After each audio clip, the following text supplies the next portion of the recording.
Hello students, this is Praveen Purohit, Department of Physics, BV Bhumireddy College, Bidar. So in today's class, we are going to see about thermodynamics module 6. So let us see. In this module, we are going to study a very important topic, Carnot cycle and Carnot theorem. There are certain assumptions of Carnot cycle. The Carnot cycle basically comprises of two reversible isothermal processes and two reversible adiabatic processes. A Carnot engine can be considered to be similar to piston and cylinder type of engine. While proposing the processes, Carnot made certain assumptions and those are given below. The picture looks like this, piston and cylinder type of an engine. The first assumption is there is no friction at all between the piston and cylinder and other moving parts of the engine. Thus, there is no heat generated and lost due to friction. Normally, in a engine, what will happen? There is a friction between the piston and the cylinder. But the Carnot saying that whatever the engine that he has developed, there is no friction at all between the piston and cylinder and other moving parts of the engine. If there is no friction at all, then there is no loss of heat energy due to the friction. The second assumption, there is also no exchange of heat between various parts of the engine.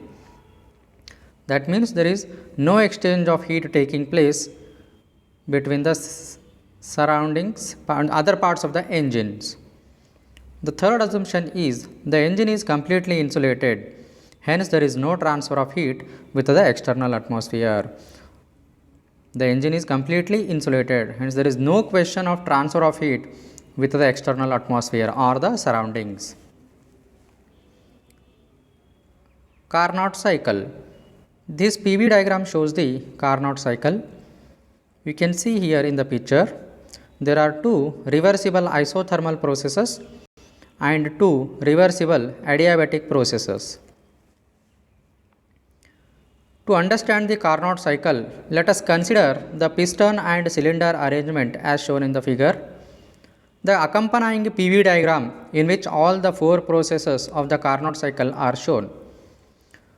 So the first process, reversible isothermal process, that is from 1 to 2. So during this process, the piston starts moving outside the cylinder. The working fluid, air or steam, absorbs the heat Q1 isothermally from the high temperature reservoir which is at a temperature T1. Since the heat is absorbed by the fluid, its internal energy increases. So during this process, the cylinder is assumed to be covered with diathermic cover. So what is telling in this process? What will happen? During this process, the piston starts moving outside the cylinder. So whatever the fluid is there, it absorbs the heat isothermally from the high temperature reservoir which is at a temperature T1. So due to that absorption of the heat by the fluid, its internal energy increases. And during this process, the cylinder is assumed to be covered with diathermic cover. The second process, reversible adiabatic process, that is from 2 to 3. During this process, the piston moves further outwards from the position 2 to 3 reversibly and adiabatically. The work is generated by the system at the expense of the internal energy and the temperature of the system reduces from T1 to T2. The system is assumed to be covered with the adiabatic cover which prevents the exchange of heat with the surroundings. So in this process, what will happen? During the process, the piston moves further outwards from position 2 to 3. Now the work is generated by the system at the expense of the internal energy and the temperature reduces to T1 to T2. Again the system is assumed to be covered with adiabatic cover which prevents the exchange of heat with the surroundings. Third process, reversible isothermal process. So during this process, the system of piston and cylinder loses heat isothermally and reversibly to the surrounding or sink at temperature T2. The internal energy of the system reduces further. The piston starts moving inside the cylinder. So what will happen during the process? The piston and cylinder loses heat isothermally and reversibly to the surrounding or sink at a temperature T2. The internal energy of the system reduces further because now the piston starts moving inside the cylinder. Fourth process, reversible adiabatic process. So during this process, external work is done on the system and the fluid within the cylinder is compressed. Due to this, the temperature of the fluid increases from T1 to T2. The process is reversible adiabatic, hence the heat content of the system remains constant. Look at the sequence of the picture here. Isothermal expansion, adiabatic expansion, isothermal compression, adiabatic compression. Efficiency of the Carnot cycle. What is efficiency of the Carnot cycle? Efficiency of the cycle is given by work output to the heat supplied.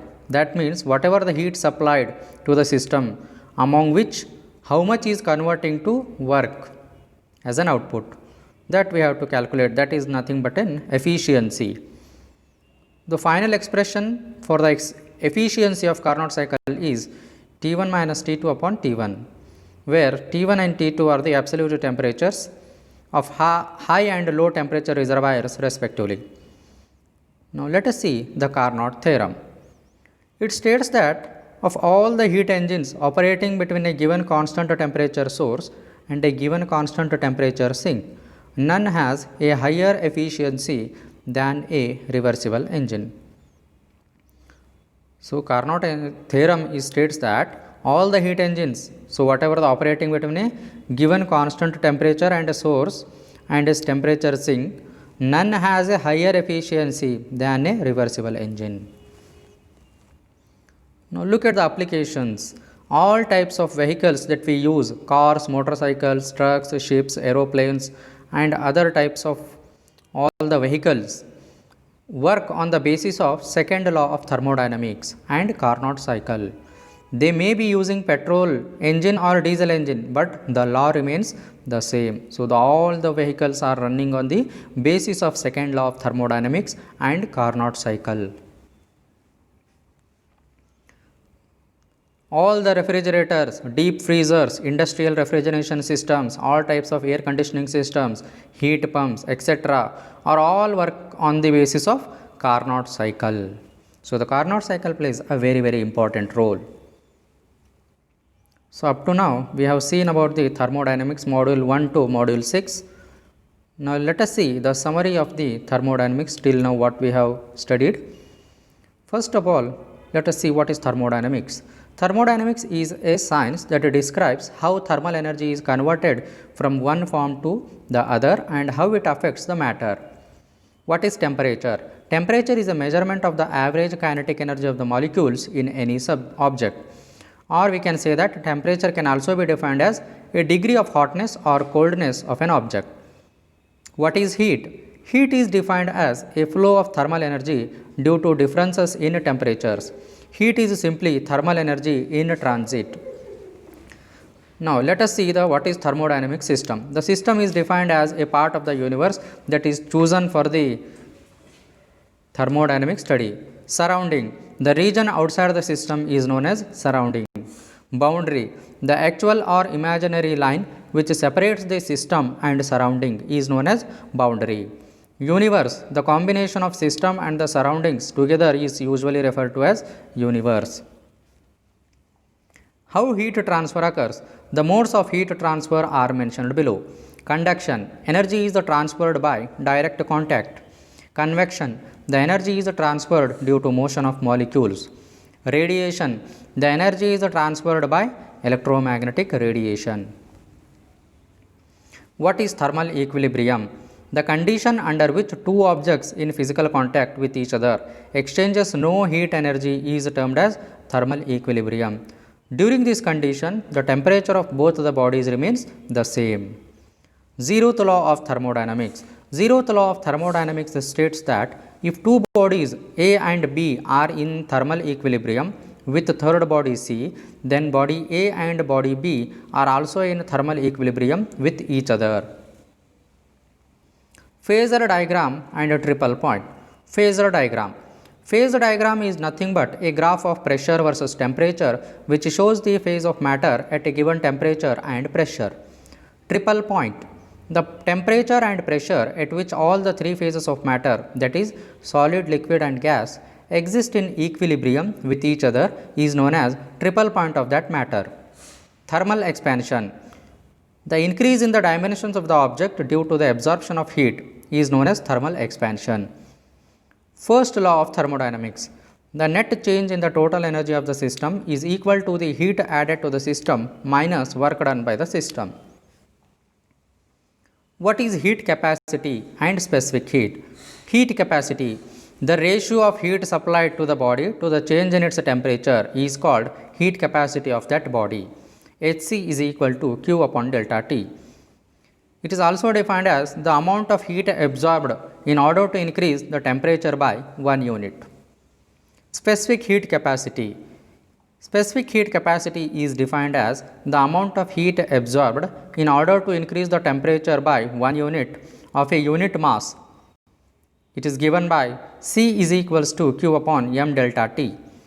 In other words, if the mass of a body is unity, then the heat capacity of the body is known as specific heat capacity or specific heat.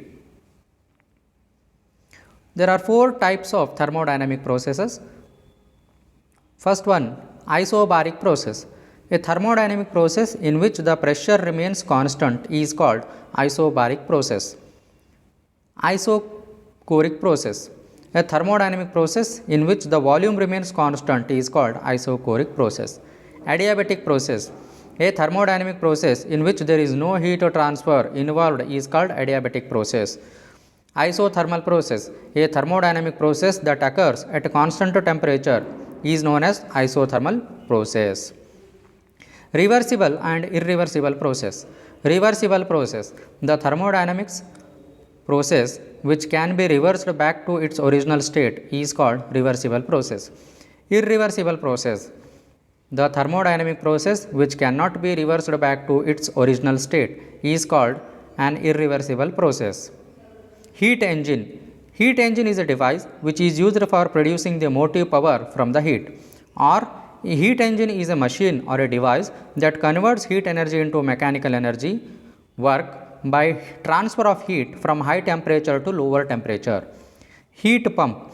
Heat pump is a device which is used to transfer heat from lower temperature to higher temperature by using mechanical energy. Second law of thermodynamics. There are 2 statements, Kelvin-Planck statements and Clausius statement. First one, Kelvin-Planck statement. It is impossible to construct a device operating in a cycle which works on a single heat source and converts all of its heat completely into work. Clausius statement. It is impossible to construct a device operating in a cycle that can transfer heat from a cold body to the hot body without absorbing any work, or heat cannot itself flow from colder body to hotter body. Third law of thermodynamics. The value of entropy of a completely pure crystalline substance is 0 at absolute 0 temperature. Carnot theorem. It states that of all the heat engines operating between a given constant temperature source and a given constant temperature sink, none has a higher efficiency than a reversible engine. Thank you.